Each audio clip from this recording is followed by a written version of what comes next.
नमस्कार, मी अमरीन आणि आपण पाहत आहात एडीएन स्पंदन मनामनाचे। आता एक नजर आजच्या ठळक घडामोडींवर।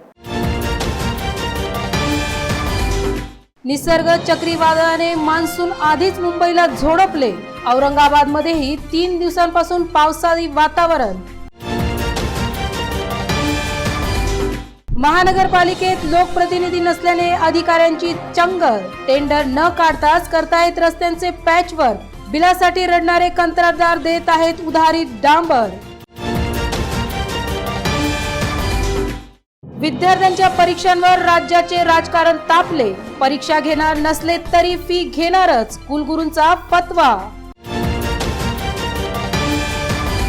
आणि कोरोनाच्या संकट काळात सर्वसामान्यांना अनेकांची मदत। घाटीमध्ये 2 रुपये लिटरने मिळते मिनरल वॉटर। आता सविस्तर बातम्या। निसर्ग चक्रीवादळाने आज मुंबई आणि कोकण किनारपट्टीला चांगले झोडपले। हे वादळ आता नाशिकच्या दिशेने सरकले असून त्याचा परिणाम पुण्यासह मराठवाड्यावरही होत आहे। औरंगाबाद जिल्ह्यात सकाळपासून ढगाळ वातावरण होते आणि अधूनमधून पावसाची भुरभुर सुरू होती। विशेष म्हणजे अद्याप मान्सून राज्यात दाखल झालेले नाही। गेल्या 3 दिवसांपासून मान्सून पूर्व पावसाने शहर आणि परिसरामध्ये चांगलाच मुक्काम ठोकला आहे। या पावसात जास्त जोर नाही, मात्र ढगाळ वातावरण आणि अधूनमधून भुरभुर आणि कधी सरी कोसळत आहे। वातावरणातील गारवाही कमालीचा वाढला असून पावसाळ्यापूर्वीच पावसाळ्याची चांगली अनुभूती होत आहे। वातावरणातील हा बदल अरबी समुद्रात उठलेल्या निसर्ग चक्रीवादळामुळे असून आज दुपारी 1:30 वाजेच्या सुमारास हे चक्रीवादळ अलिबाग श्रीवर्धनच्या किनारपट्टीवर धडकले। मात्र आता या चक्रीवादळाने दिशा बदलली असल्याने पुणे आणि मध्य महाराष्ट्रासह मराठवाडा आणि नाशिक जळगाव आदी भागात जोरदार पावसाची शक्यता वाढली आहे। या चक्रीवादळाने दिशा बदलली असून आता पनवेल, कर्जत, खोपोली, नाशिक या मार्गाने पुढे सरकणार आहे। सध्या पुण्यात वाऱ्याचा वेग ताशी 60 ते 70 किलोमीटर इतका असून त्याचा परिणाम मराठवाड्यातील सर्व जिल्ह्यांवर होण्याची शक्यता वर्तविली जात आहे। औरंगाबाद मध्येही पुढील काही तासात मुसळधार पाऊस पडण्याची शक्यता वर्तविली जात आहे। आज दिवसभरात 47 रुग्णांची वाढ झाल्याने एकूण बाधितांचा आकडा हा 1696 इतका झाला आहे। मात्र 1085 रुग्ण उपचार घेऊन बरे झालेले आहे। केवळ 526 रुग्णांवर विविध रुग्णालयात सध्या उपचार सुरू आहे। गेले 2 दिवस 50 पर्यंत रुग्ण वाढल्याने चिंता वाढली आहे। औरंगाबाद जिल्ह्यात आज सकाळी 47 कोरोनाबाधित रुग्णांची वाढ झाल्याने एकूण कोरोनाबाधितांची संख्या 1696 झाली आहे। यापैकी 1085 कोरोनाबाधित रुग्ण बरे होऊन घरी गेले असून 85 जणांचा उपचारादरम्यान मृत्यू झाल्याने आता 526 रुग्णांवर उपचार सुरू असल्याचे प्रशासनाने कळवले आहे। आज आढळलेल्या रुग्णांचा तपशील पुढील प्रमाणे आहे। Jaswantpura 1, Sanjaynagar Mukundwadi 1, Khokadpura 2, Ajinkyanagar 1, Samtanagar 2, Samruddhinagar N4 CIDCO 1, Jai Bhavani Nagar 1, labour colony 2, mill corner 4, Hamalwadi railway station 1, Bhavsinghpura 2, Shivshankar colony 5, Pisadevi road 1, Katkat gate 1, Sillekhana Nutan colony 1, Bari colony 1, Ulkanagari 1, N6 Sambhaji colony CIDCO 1, Sharif colony 1, Kailasnagar 4, Swapnanagari Garkheda परिसर 1, भवानीनगर जुनामोंढा 1, पुंडलिक नगर गारखेडा 1, विद्यानिकेतन कॉलनी 1, सुराणा नगर 2, अन्य 3 आणि यशवंत नगर पैठण 3, अब्दुलशाह नगर सिल्लोड 1 या भागातील कोरोनाबाधित आहे। यामध्ये 21 महिला व 26 पुरुष रुग्णांचा समावेश आहे। औरंगाबाद शहरातील एका खासगी रुग्णालयामध्ये N4 सिडको परिसरातील कोरोनाबाधित असलेल्या 74 वर्षीय पुरुष रुग्णाचा आज सकाळी 6:30 वाजता उपचारादरम्यान मृत्यू झाला। त्यामुळे आतापर्यंत घाटीत 68, 3 विविध खासगी रुग्णालयांमध्ये एकूण 16, मिनी घाटीमध्ये 1 कोरोनाबाधितांचा मृत्यू झाल्याने जिल्ह्यात एकूण 85 कोरोनाबाधितांचा उपचारादरम्यान मृत्यू झाल्याचे प्रशासनाने सांगितले आहे। गेल्या 28 एप्रिल रोजी महानगरपालिकेतील महापौर, इतर पदाधिकारी आणि नगरसेवकांचा कार्यकाळ संपला। मात्र आता मनपात लोकप्रतिनिधी असणार नाही, त्यामुळे अधिकाऱ्यांना मोकळे रान मिळणार असून त्यांच्या भ्रष्ट कारभाराची एक झलक आज पाहायला मिळाली। एडीएनचे प्रतिनिधी असगर अली यांनी पावसाळा सुरू झाल्यावर रस्त्याचे पॅचवर्क करणाऱ्या अधिकाऱ्यांची पोल खोललेली आहे। महानगरपालिकेतील नगरसेवक आणि पदाधिकाऱ्यांचा कार्यकाळ संपलेला आहे, त्यामुळे आता महापालिकेत पूर्ण अफसरशाहीचे वर्चस्व प्रस्थापित झाले असून मनमानी कारभार होत असल्याचे दिसून येत आहे। कोविड-19च्या पांघरुणाखाली सध्या मनपा काय काय करीत आहे याचे कुणालाच काही सोयरेसूतक नाही। नागरिकांकडून वारंवार मागणी होऊनही रस्त्यांची डागडुजी केली जात नाही किंवा पदाधिकारी आणि अधिकारी त्याकडे दुर्लक्ष करतात। पण आज अचानक रेल्वे स्टेशन उड्डाणपुलावर काही जण पॅचवर्कचे काम करताना आढळून आले. या कामाबाबत तेथे हजर असलेल्या अधिकाऱ्यांनाही नीट माहिती सांगता येत नव्हती. इतर वेळी छोटी मोठी कामेही टेंडरच्या जंजाळात आणि फाईल्सच्या कचाट्यात सापडलेली असतात. पूर्वीच्या अनेक नगरसेवकांचा तसा अनुभव आहे. रस्त्याच्या साध्या पॅचवर्कच्या फाईली इकडून तिकडे फिरत असतात.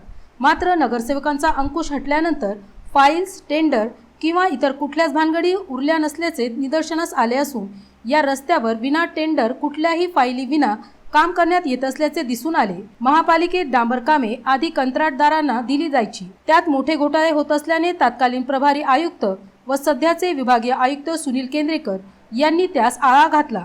त्यानंतर मनपाचे डांबर युनिट सुरू करण्यात येणार होते. तेही अद्याप थंड्या बस्त्यातच आहे. मात्र सध्याचे काम कसे होत आहे याची फारच चमत्कारिक माहिती पुढे आली.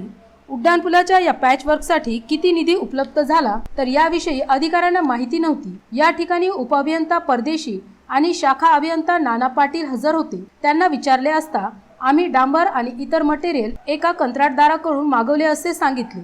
यासाठी किती खर्च आला असा प्रश्न केला असता आम्ही जुगाड करून आणले, त्यासाठी आज काहीच पैसे दिले नाही असे उत्तर देण्यात आले. हा डांबराचा अवैध पुरवठा करणारा कोण कंत्राटदार आहे त्याचे नाव सांगा, माहिती द्या अशी विचारणा केली असता त्याचा मोबाईल नंबर देण्यात आला. सदर कॉन्ट्रॅक्टरशी आमचे प्रतिनिधी असगर अली यांनी संपर्क साधला असता आम्ही सध्या विनामूल्य हे मटेरियल दिले आहे असे त्याने सांगितले. का दिले असे विचारले असता साहब काम तो करना पड़ता है, पैसे क्या बाद में भी मिल सकते हैं असे उत्तर त्याने दिले. खरे तर ही कामे पावसाळ्यापूर्वीच व्हायला पाहिजे होती. मात्र आज जो तो कोरोनाच्या पाठीमागे लपत आहे. मात्र या प्रकरणावरून एक गोष्ट लक्षात आली ती म्हणजे मनपातील अधिकारी आता मोकाट सुटले असून कुठलेही काम केव्हाही करतील, त्याचे बिल कसेही कितीही बनवतील आणि त्यास बिनदिक्कत मंजुरीही मिळेल. म्हणजे सगळ्यांचे पाचो उंगलिया घी में असा प्रकार सुरू राहील यात शंका नाही. लोकप्रतिनिधी किंवा पदाधिकारी नसल्यावर जाब कोण विचारणार? त्यामुळे पुढील काही काळात अधिकाऱ्यांचे भर अब्दुल्ला गुड थैली में असेच धोरण राहील. याकडे प्रशासक आस्तिक कुमार पांडे यांनी वेळीच लक्ष द्यायला हवे. नाहीतर या सर्वांचे खापर शेवटी संस्था प्रमुख आणि प्रशासक म्हणून त्यांच्यावरच फुटेल. हे नव्याने सांगले नको. कहाँ पे पैकेज लगाया इससे पहले आप? इसका पूरे सिटी के अंदर कोई हमारे साइड से ना, लेकिन अभी तो आपके पैर में ना डामर काम के, ना शूज है, ना तो कुछ काम है, ही ना नहीं, सब है। 6 महीने से मतलब ये साल में खाली अभी ये 2 गाड़ियां हैं अभी तक पूरा सीजन में, ये गाड़ियां 2 गाड़ियां। अभी ये महानगर पालिका का काम है ना, महानगर पालिका की तरफ से है ना ये काम। तो हमें ये बताइए कि जो डामर का काम करते हैं लोग, वो लोग तो अलग रहते हैं ना काम करने वाले। आपको यहाँ पे डामर काम के लिए भर्ती किया हुआ है क्या? हाँ, क्या बोल के भर्ती किया हुआ है? लेबर बोल के, लेबर बोल के, लेकिन कौन से काम का? बांधकाम का, ये रोड का, हाँ? रोड का काम, बांधकाम विभाग में डामर काम आता है क्या? जी हाँ, हाँ? जी हाँ। तो आपको शूज वगैरह कुछ भी नहीं दिए पैर में तो डामर काम के लिए? क्यों? अभी देखो, एक भी बंदे के पैर में डामर का काम जो करते हैं उस तरह का कुछ भी शूज नहीं है आपके पास, हैंड ग्लोव्स भी नहीं है, तो आप कैसे काम कर रहे थे? ये काम ही नहीं था सब, अभी 2 दिन से आया खाली काम। पता नहीं है, माल आपको आप आ रहा है, तो पैसे देंगे तो पैसा जाएगा किसको? चलो ठीक है, पैसा कहीं पर भी जाएगा, हम आरोप नहीं लगा रहे, लेकिन आप लोगों को तो ये जो पैर आप डामर पे खड़े हैं, हाँ? आपको शूज होना चाहिए कि नहीं? होना चाहिए, हाँ? आपको हैंड ग्लोव्स होना चाहिए कि नहीं? चाहिए। हाँ? आपसे ऐसी काम ले लेंगे? ऐसा अभी जो चल रहा है वो चल रहा है, क्या सकते हैं। हाँ? आपने कभी शिकायत नहीं की इस बात की? किसको करेंगे शिकायत? कमिश्नर साहब को करना चाहिए, बहुत अच्छे कमिश्नर साहब आए औरंगाबाद में इस बार। हाँ? आपने आपकी जो तकलीफ है वो जाके उनको सुनाना चाहिए, बताना चाहिए। कि ये बाद में हमको तकलीफ देंगे ना, वो देते ना। ऐसे नहीं होता है। हाँ फिर ये बात भी थोड़ी बहुत आपकी सही है कि अगर आप एक बार उधर बोलेंगे, लेकिन हमेशा काम तो इनके साथ करना है। पास ही है ना। ये डर के मारे समझो आप लोग कुछ नहीं बोलते, जो काम है वो आपको करना पड़ता है खामोशी से।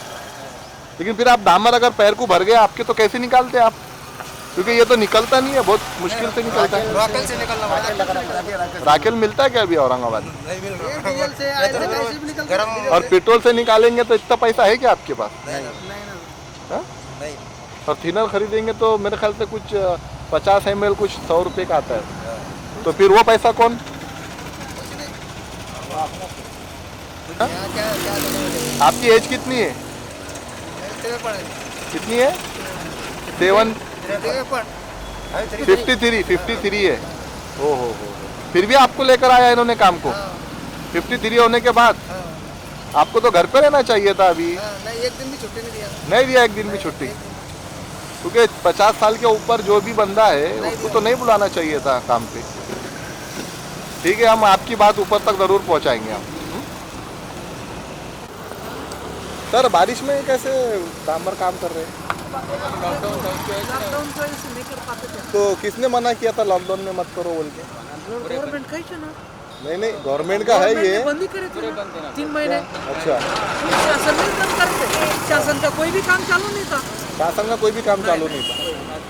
अच्छा, लेकिन ये तो कॉन्ट्रैक्ट दिया जाता ना। ये आप लोग क्या कर रहे हैं साहब?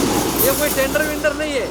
ओ भाई दे हमको एक गाड़ी, ओ भाई दे हमको एक गाड़ी, हाँ उससे चल रहा अच्छा, है। ये फ्री फंड में काम हो रहा फंड में है वैसे ले रहे हैं। महानगर पालिका की तरफ। एस्टिमेट नहीं कुछ नहीं। ठीक। सर ये जो अभी रोड के ऊपर आप पैच लगा रहे, हाँ, तो सर ये किसके आदेश पे हो रहा सर काम? ये हमारा ये क्या बोलते हैं उसको, जो गड्ढे पड़े थे लोगों की कंप्लेंट थी ना, बहुत सारे लोगों की। मेरे को एक्सेप्ट है सर, लोगों की कंप्लेंट किसके आदेश पे काम हो रहा है? किनके आदेश में? तो लोगों की कंप्लेंट थी, इसलिए हम कर महापालिका करके नहीं रहे ना। कौन से अधिकारी ने आपको आदेश दिया कि ये काम अभी करना है बोल? अभी करना ऐसा नहीं, ऐसा आदेश वगैरह नहीं। ये हमारे साहब है, बड़े साहब है, आप जवाब तो दे दो। हमारे बड़े साहब है, उन्होंने रिप्लाई करेंगे। मैं सिर्फ आपको ये पूछ रहा, आप यहाँ पे काम कर रहे तो किसके आदेश पे काम कर रहे हैं? बड़े साहब है, ये बड़े साहब है। उन्होंने बता रहे कि आप बड़े साहब नहीं, है, नहीं। आप बता रहे उन्होंने बड़े साहब नहीं, है। नहीं, ऐसा बड़े साहब बुलाओ साहब है ना, उनको, मतलब बुलाओ ना साहब है ना। बुलाओ ना। सर किसके आदेश पे ये काम हो रहा? अभी आपने थोड़ी देर पहले बोला कि इनो बड़े साहब है, और अभी इनो बता रहे कि आप बड़े साहब है। कौन है बड़े साहब दोनों में? मुझे ये जानना है सिर्फ कि अभी ये जो काम हो रहा हाँ, किसके आदेश पे हो रहा? ये हमारे बड़े अधिकारी नाम आयुक्त बोलिए। साहब ने बुलाए। किसने बोला? आयुक्त साहब ने बुलाए। हाँ। तो पैच सब थोड़ा अच्छी तरह। जी अभी हमें ये बताइए कि अभी आप लॉकडाउन का बहाना कर रहे हैं, लेकिन लॉकडाउन में तो सर सुबह 7 से 2 बजे तक के कंटिन्यू चालू रखा था गवर्नमेंट ने। फिर आपने बारिश के पहले काम क्यों नहीं किया ये? बंद था पूरा, हाँ? 2-2.5 महीने से बंद था, पूरा बंद था, 2.5 महीने से बंद था, और कंस्ट्रक्शन वर्क बंद थे। और अभी हम यहाँ पे पानी कर रहे हैं रोड पे, हाँ। तो सही तरीके से भी पैच नहीं लग रहा सर इसमें। कर रहे हैं ना अपन, क्या है देखो तो लेवल करा। नहीं, हमने उधर जहाँ पे आप पैच मार के आगे बढ़ गए। आज ही चालू करा ना। जी, आपका पूरा नाम बताइए सर और पोस्ट बताइए। परदेशी पोस्ट उप अभियंता हूँ, डेप्यूटी इंजीनियर, हरी शाखा अभियंता है नाम। आप सर? मैं सेक्शनल इंजिनियर, नाम आपका? नाना पाटील। ये पाटील साहब है ना महानगर पालिका? केंद्र आणि राज्य शासनाने लॉकडाऊनमध्ये ढील दिलेली असली तरी स्थानिक प्रशासन काही शिथिलता द्यायला तयार नाही। आज पोलीस आयुक्त चिरंजीव प्रसाद यांनी शहरात विविध भागांना भेट देऊन कोरोना संबंधाने संवाद साधला। यापुढेही पोलीस सतर्क राहतील असे त्यांनी स्पष्ट केले। औरंगाबाद शहरातील लॉकडाऊन टप्प्याटप्प्याने हटले तरी येथील नागरिकांना अजून काही दिवस घरामध्येच राहावे लागणार आहे। अत्यावश्यक कामासाठी घरातील एकाच व्यक्तीने बाहेर पडावे असे आवाहन पोलीस आयुक्त चिरंजीव प्रसाद यांनी केले आहे। आज पोलीस आयुक्तांनी शहराच्या काही भागांना भेटी देऊन तेथील नागरिक आणि व्यापाऱ्यांशी संवाद साधला। यावेळी त्यांनी कोरोनापासून बचावासाठी प्रत्येकाने सतर्क राहायला पाहिजे असे आवाहन केले। या जूनच्या महिन्यामध्ये जर तुम्ही काळजी घेतली नाही तर आपल्याला कुठल्या प्रकारचा प्रॉब्लेम येऊ शकतो हे तुम्हाला समजावून सांगतो। एक तर रेट वाढेल बिमार पडण्याचा, ती आपल्याला जरा थांबून ठेवायचं आहे। समजा लॉकडाऊन जर बंद उघडलेला आहे तर फक्त तेच लोक बाहेर पडतील ज्यांना कमावणे आवश्यक आहे, आणि ते जातील, काम करतील, मास्क घालतील आणि परत येतील। बाकीचे लोक घरात राहावे, त्याच्यासाठी कोणी लागेल? प्रत्येक घरामध्ये पोलीस जाऊ शकत नाही, म्हणून मी तुम्हाला सांगितलं की तुम्ही व्हॉलंटियर म्हणून समोर या। तुमच्या मोहल्लामध्ये लोक घरी राहावे अननेसेसरी, फक्त जून के महीने में जी। देखो प्रॉब्लम कैसे आएगा, जर समजा रोज 20-30 बीमार पडत आहेत, बरोबर आहेत ना, 10-12 दिवस राहत आहेत, मग काही अडचण नाही त्यामध्ये 20-30 मध्ये। ही संख्या जर वाढली, ठीक है ना जी सर, जैसे जैसे टाइम बीतेगा वैसे वैसे अच्छी दवाएं मार्केट में आएंगी, और 4-5 महीने में हो सकता है वैक्सीन भी आ जाए। इसलिए ये जो 1-2 महीने का टाइम है अपने को अच्छे से संभाल के निकालना है। जैसे अब तक जितना हमने कष्ट सहा है, नहीं तो जो भी अपनी तकलीफ से सब पानी हो जाएगा। आप समझ गए? जिसको जो भी आर्थिक नुकसान अब तक हुआ है 2 महीने में, अगर 1 महीने थोड़ा संयम और रखिए, जिनको काम पे जाना है, काम खुला है, आप जाइए काम पे, कोई दिक्कत नहीं है, मगर इसके अलावे लोग घर से बाहेर ना आए। मीटिंगमध्ये पूर्ण जून महिन्यामध्ये आपण कुठल्या प्रकारची सावधगिरी बाळगणार आहोत त्याबद्दलची चर्चा केली। बिगर मास्क कोणीही माणूस दिसता कामा नये, सोशल डिस्टन्सिंग मेंटेन करावी, तसेच व्हॉलंटियरच्या माध्यमाने सतत तुम्ही तुमच्या मोहल्ल्यामध्ये फिरावी आणि जर कोणी बिमार आहे, आजारी आहे, तर त्याला लवकरात लवकर डॉक्टरकडे घेऊन जावे। अर्ली डिटेक्शन हा एक चांगला उपाययोजना आहे।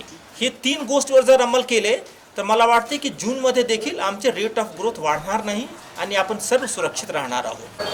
सर आज कमिशनर साहेब आले होते आणि आपली पूर्ण मीटिंग घेतलेली आहे, काय मीटिंगमध्ये ठरलं आहे सर, कसं सांगावं? आणि सर्वप्रथम या ठिकाणी तर पोलीस कमिशनर साहेब आणि त्यांच्या पूर्ण डिपार्टमेंटला मी खूप खूप मनापासून आमच्या चेलीपुरा व्यापारी संघटनेतर्फे, येथील नागरिकातर्फे मी त्यांना धन्यवाद देतो। आज त्यांनी या ठिकाणी येऊन जी मीटिंग घेतली आणि कोरोना व्हायरसविषयी एक सखोल असं चांगलं मार्गदर्शन आमच्या व्यापारी बांधवांना आणि यातील नागरिकांनी त्यांनी केलं, त्याबद्दलही मी त्यांना धन्यवाद देतो। आणि त्यांनी ज्या सूचना त्यांनी मांडलेल्या आहे, इथून पुढं खरी कोरोनाची आता लढाई सुरू होणार आहे, तर तुम्ही आम्हाला सगळ्यांनी सहकार्य करावं आणि कोरोना लवकरात लवकर कसा आटोक्यात येईल यासाठी तुम्ही आम्ही मिळून सगळ्यांनी या ठिकाणी प्रयत्न करावा, अशा अनमोल अशा सूचना त्यांनी या ठिकाणी आम्हाला तिथं दिल्या। आम्ही खरोखरच या लढाईमध्ये आपल्या औरंगाबाद शहरातील सर्व नागरिक, व्यापारी आणि पोलीस डिपार्टमेंट, डॉक्टर्स आणि कोरोना युद्ध जे कोणी सगळे काम करतात यांचं मनापासून मी या ठिकाणी चेलीपुरा व्यापारी असोसिएशनतर्फे त्यांना खूप खूप धन्यवाद देतो। आणि हा रोग लवकरात लवकर कसा बरा होईल त्यासाठी तुम्ही आम्ही सगळ्यांनी या सूचनेचं तंतोतंत पालन करून आपल्याला या लढाईवर विजय मिळवायचा आहे, एवढंच या ठिकाणी मी सांगू इच्छितो। आज आमच्या या ठिकाणी कोरोनासारखं की पोलीस डिपार्टमेंट असो, आमचं हे असो, तर आमच्या चेलीपुरा व्यापारी येथील आमचे राजेंद्र चांदीवाल असतील, आमचे सचिव संतोषजी मंत्री असतील, योगेशजी मिटकर असतील, संतोषजी कासलीवाल असतील, संजयजी जयस्वाल असतील, जे आमचे खास म्हणजे अख्तर साहेब यांचं वेळोवेळी आम्हाला या ठिकाणी मोलाचं मार्गदर्शन असतं, ते सुद्धा आणि सर्वच या ठिकाणी याच्यासाठी त्यांना मी मनापासून चेलीपुरा असोसिएशनतर्फे धन्यवाद देतो। बातम्या अजूनही आहे, मात्र वेळ होत आहे का छोट्याशा ब्रेकची।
गुस्से में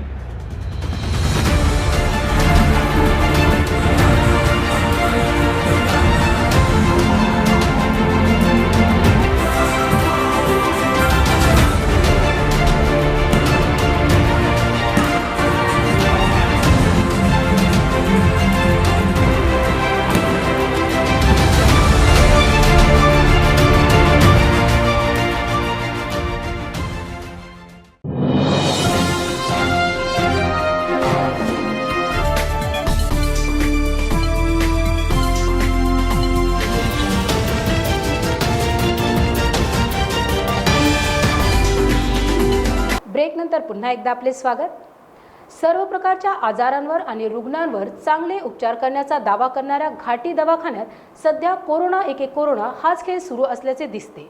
मूत्रपिंडाच्या गंभीर आजारी रुग्णाला आमच्याकडे ICU सुविधा उपलब्ध नाही म्हणत घाटी प्रशासनाने डायलिसिस करणे टाळले आहे. सध्या सर्वच यंत्रणा कोरोनाच्या दिमतीला तैनात आहेत असाच अनुभव येतो. खरे तर शासकीय वैद्यकीय रुग्णालय म्हणजे घाटी दवाखाना मराठवाड्यातील 8 आणि उत्तर महाराष्ट्र व विदर्भातल्या काही जिल्ह्यातील रुग्णांसाठी जीवनदायिनी ठरलेला आहे. अनेक दुर्धर आजारांवर येथे उपचार करण्यात आलेला आहे. पण 2.5-3 महिन्यांपूर्वी कोरोनाचे काय आगमन झाले, घाटी रुग्णालयाने इतर रुग्णांना वाळीत टाकले की काय अशी परिस्थिती आहे. मूत्रपिंडाचा आजार असलेला एक रुग्ण उपचाराविना सध्या इकडे तिकडे भटकत आहे, पण घाटी रुग्णालय त्याच्यावर उपचार करायला तयार नाही. शेख मकसूद यांना नियमित डायलिसिस द्यावे लागते. मात्र घाटी रुग्णालयाने सध्या ही सुविधा उपलब्ध नसल्याचे कारण देत आणि आम्ही धूत हॉस्पिटलला कळवले, तेथे पेशंटला न्या असे रुग्णाचा मुलगा शेख मतीन यास सांगितले. मतीन यांनी धूत मध्ये रुग्णास नेल्यावर तसे काही आम्हाला कुणी कळवले नसल्याचे सांगितले. तसेच आमच्याकडे तुर्तास ही सुविधा देता येणार नाही,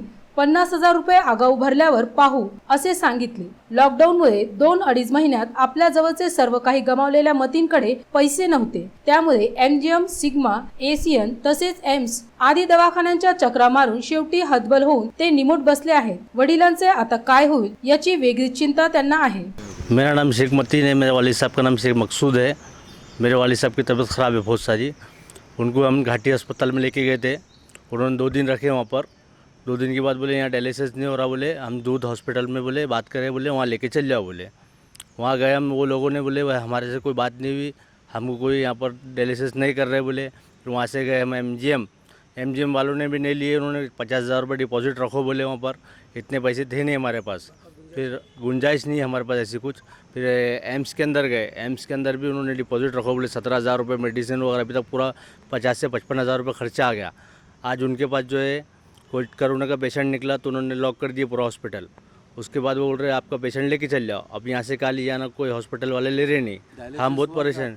एक डायलिसिस कल हुआ और डायलिसिस करना है, अब वो लेके चल जाओ. कोई हॉस्पिटल वाला ले रहा नहीं है अभी. अब इसके आगे क्या करना हमने फिर.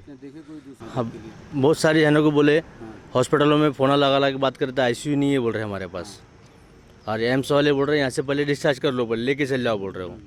बिल वगैरह सब बना के रेडी कर रखे, लेके चल जाओ बोले यहाँ से. अब का लेके जाना हमने.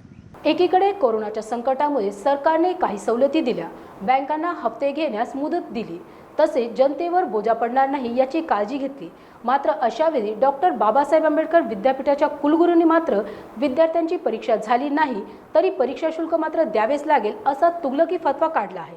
दुसरीकडे मुख्यमंत्री आणि राज्यपालांच्या वादात परीक्षाचा मुद्दा अडकून पडलेला आहे. पदवी अभ्यासक्रमाच्या विद्यार्थ्यांचे भवितव्य सध्या राजकारणात गुरफटून गेले आहे. महत्त्वाचे म्हणजे विद्यापीठांचे कुलपती असलेल्या राज्यपालांनी सक्रिय राजकारणात सहभाग घेतल्याने विद्यार्थ्यांची आणि त्यांच्या पालकांची चिंता वाढली आहे. कोरोनाच्या पार्श्वभूमीवर सर्व जनजीवन ठप्प झालेले असताना महत्त्वाचे म्हणजे लॉकडाऊन उठवण्याची प्रक्रिया गतिशील झाल्यावरही गर्दीची ठिकाणे टाळण्यात येत आहे. म्हणूनच मुख्यमंत्री उद्धव ठाकरे यांनी अंतिम वर्षाच्या विद्यार्थ्यांना परीक्षा न घेता सरासरी गुण देण्याची संकल्पना मांडली. मात्र त्यास राज्यपाल भगतसिंग कोश्यारी यांनी विरोध करीत परीक्षा घ्याव्याच लागतील असे निर्देश दिले आहेत. शाळा महाविद्यालय उघडण्यास बंदी, मग परीक्षा कशा घेणार याचे उत्तर राज्यपालांकडे नाही. ABVP संघटनेने मागणी केली म्हणून परीक्षा घेण्याचे राज्यपालांनी ठरवल्याचा आरोप होत आहे. दुसरीकडे विद्यापीठांनी विद्यार्थ्यांकडून परीक्षा शुल्क वसूल करणे सुरू केले आहे. डॉक्टर बाबासाहेब आंबेडकर मराठवाडा विद्यापीठाचे कुलगुरू डॉक्टर प्रमोद येवले यांनी परीक्षा हो अथवा ना हो, मात्र विद्यार्थ्यांना परीक्षा फी भरावीच लागेल, नसता त्यांचा जो काही निकाल लागेल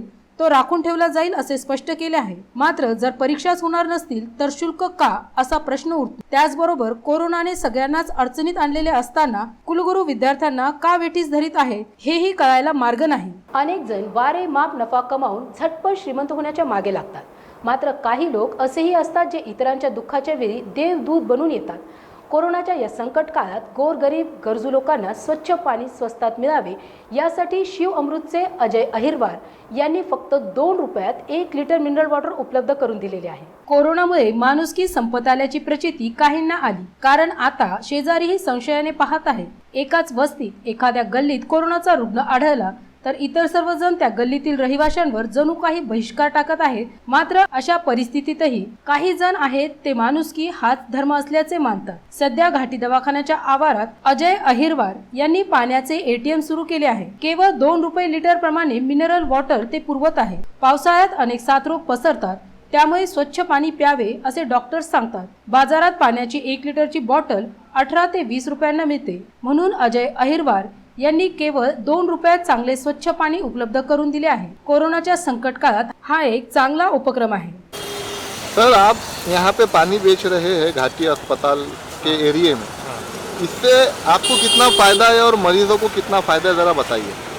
मरीजों को फ़ायदा ऐसा है कि उनको फ़िल्टर पानी मिलता है, अच्छा पानी मिलता है, और उनके साथ जो उनके रिश्तेदार आते हैं उनको भी अच्छा है, और उसकी मुनाफा वगैरह बहुत कम, मतलब ऐसा नहीं है, समझ के चलो ऐसा सेवा कर रहे लोगों की, इस हिसाब से हम रखा है वो पानी बेचने की। एक बोतल का कितना पैसा लेते हैं आप? एक बोतल का हम 2 रुपये लीटर लेते हैं, 1 लीटर का 2 रुपये।